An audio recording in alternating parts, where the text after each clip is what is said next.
हल छठी की कथा।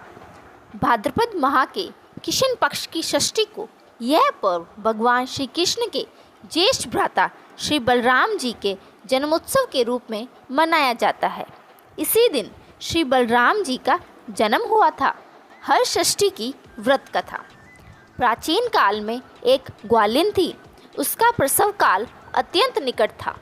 एक और वह प्रसव से व्याकुल थी तो दूसरी ओर उसका मन गौरस बेचने में लगा रहता था।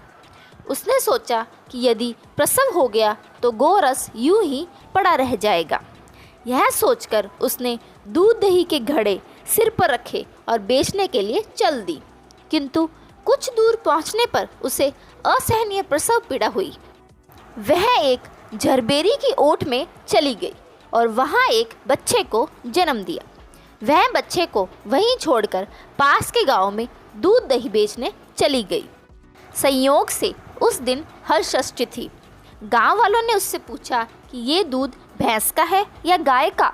आज हल षष्ठी है और हम आज सिर्फ भैंस के दूध से बनी वस्तुएं ही उपयोग में लेंगे। उसने मन ही मन सोचा, यदि मैं इन्हें सच बता दूंगी कि ये दूध गाय और भैंस दोनों का मिश्रित है तो ये लोग आज मुझसे दूध नहीं खरीदेंगे। इससे मेरा सारा परिश्रम और दूध व्यर्थ हो जाएगा। ये सब सोचकर उसने गांव वालों से झूठ बोल दिया कि ये दूध भैंस का ही है। भोले भाले गांव वालों ने उसकी बात को सच मानकर उससे दूध खरीद लिया।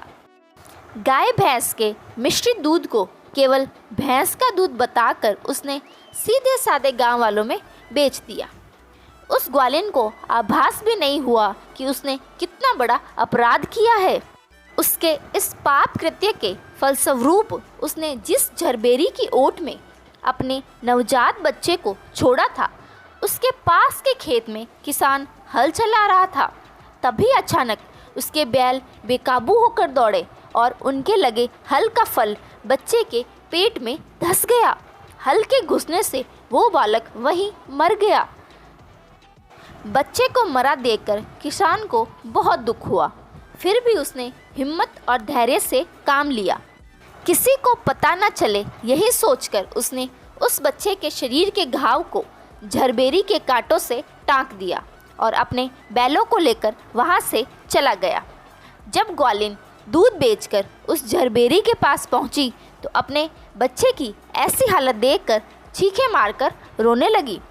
तभी उसे स्मरण हुआ कि आज हर षष्ठी के दिन लोगों को झूठ बोलकर भैंस के स्थान पर गाय और भैंस का मिश्रित दूध देकर उनकी पूजा को खंडित किया है। उसने जो अपराध किया है ये उसी का परिणाम है। ईश्वर ने उसे उसी पाप की सज़ा दी है।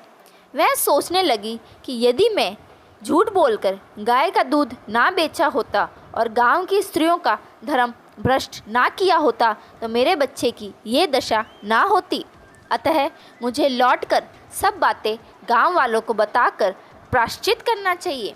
यही सोचकर उसके मन में प्रायश्चित का भाव जागा और अपने पाप का प्रायश्चित करने के लिए वो वापस उसी गांव में गई जहां उसने लोगों को दूध बेचा था। वहां हर घर और हर गली मोहल्ले में घूम घूम कर उसने अपनी गलती स्वीकारी। उन लोगों को उसे मिली सज़ा के विषय में बताकर उनसे क्षमा मांगी। वह गली गली घूमकर अपनी करतूत और उसके फलस्वरूप मिले दंड का बखान करने लगी। सभी से पैर पकड़कर क्षमा मांगी। उसके इस तरह से विलाप को देखकर तब स्त्रियों ने उस पर रहम खाकर उसे क्षमा कर दिया और आशीर्वाद दिया।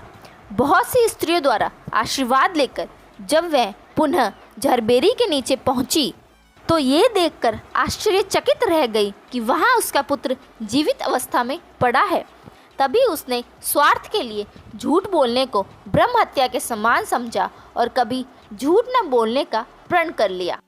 तभी से पुत्र की लंबी आयु हेतु हर छठ माता का व्रत एवं पूजा की जाती है। अपने स्वार्थ के लिए असत्य बोलना बहुत बड़ा पाप है। इसको ब्रह्म हत्या के समान माना जाता है। इसलिए हमें कभी भी अपने स्वार्थ और दूसरों का अहित करने के लिए झूठ नहीं बोलना चाहिए। कहा जाता है जब बच्चा पैदा होता है तब से लेकर 6 माह तक छठी माता बच्चे की देखभाल करती है, उसे हंसाती है, उसका पूरा ध्यान रखती है। इसलिए बच्चे के जन्म के 6 दिन बाद छठी की पूजा भी की जाती है। हर छठ माता को बच्चों की रक्षा करने वाली माता भी कहा जाता है। यहीं पर हमारी हल छठ की कथा संपूर्ण होती है। अगर आप सभी को मेरी यह वीडियो अच्छी लगी तो इसे लाइक करें और चैनल को सब्सक्राइब करना बिल्कुल ना भूलें। धन्यवाद।